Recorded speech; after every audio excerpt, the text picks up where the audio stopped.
Assembly ఎన్నికలకు YCP సమాయత్తమవుతుంది. రాష్ట్ర స్థాయి నుంచి మండల స్థాయి వరకు నాయకులతో కీలక సమావేశాన్ని ఏర్పాటు చేశారు సీఎం జగన్. 175 అసెంబ్లీ నియోజకవర్గాల నుంచి 2500 మంది నేతలు ఈ సమావేశానికి హాజరవుతున్నారు. మధ్యాహ్నం తర్వాత ఎన్నికల వ్యూహంపై దిశానిర్దేశం చేస్తారు సీఎం జగన్. ఇక మరిన్ని వివరాలు మా ప్రతినిధి రాఘవేంద్ర అందిస్తారు.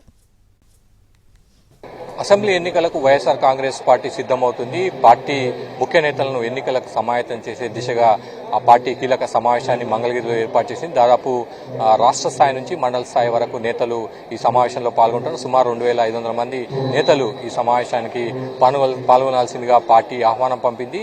రాష్ట్ర స్థాయి కోఆర్డినేటర్ల నుంచి మండల అధ్యక్షుల వరకు ఈ సమావేశంలో పాల్గొంటారు. ఈ సమావేశానికి ముఖ్య అతిథిగా వైఎస్ జగన్ వస్తారు. మధ్యాహ్నం తర్వాత ఆయన ఎన్నికల ప్రచారాన్ని ఏ విధంగా నిర్వహించాలి, బూత్ స్థాయిలో పార్టీని ఏ విధంగా స్ట్రెంథెన్ చేయాలన్న అంశానికి సంబంధించి క్యాడర్కు దిశానిర్దేశం చేస్తారు. ప్రధానంగా ఇప్పటి వరకు సిద్ధం పేరుతో వైసీపీ క్యాడర్లు జోష్ నింపేందుకు 3 సభలు నిర్వహించింది. మరో సభను మార్చి మొదటి వారంలో నిర్వహించేందుకు సిద్ధమవుతుంది. అదే సమయంలో ఇక బూత్ స్థాయిలో ఏ విధంగా పార్టీని బలోపేతం చేయాలి, ఓటర్ల వద్దకు ఏ విధంగా వెళ్ళాలి అన్న అంశానికి సంబంధించి ప్రధానంగా ఈ సమావేశంలో దిశానిర్దేశం చేస్తారు. ఇప్పటికే బూత్ కమిటీలను దాదాపు బూత్ కమిటీలను అన్నింటినీ కూడా వైసీపీ ఏర్పాటు చేసింది. మిగిలిన అన్నింటినీ కూడా ఈ వారంలో కంప్లీట్ చేసేందుకు కూడా రెడీ అవుతుంది.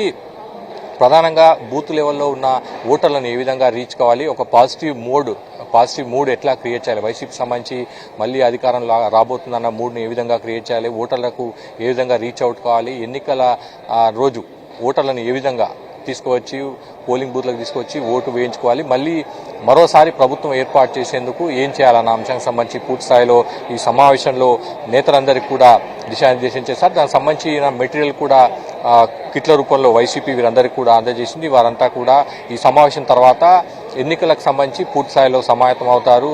ఎన్నికల ప్రచారానికి సంబంధించిన దూకును కూడా వారంతా కూడా పెంచే అవకాశాలు కూడా కనిపిస్తాయి. మొత్తం మీద ఇప్పటికే ఎన్నికలకు సంబంధించి ఎన్నికల ప్రచారాన్ని స్పీడప్ చేసిన వైసీపీ దీంట్లో భాగంగా మరో అడుగు ముందుకు వేసింది. అందులో భాగంగానే ఇవాళ ఈ సమావేశాన్ని ఏర్పాటు చేసింది. ముఖ్యంగా మండల స్థాయిలో ఉన్న నేతలంతా కూడా ఈ సమావేశంలో పాల్గొంటున్నారు కాబట్టి ఆ స్థాయిలో గ్రౌండ్ లెవెల్లోకి పూర్తి స్థాయిలో వైసీపీ వెళ్లేందుకు సిద్ధమవుతున్న పరిస్థితి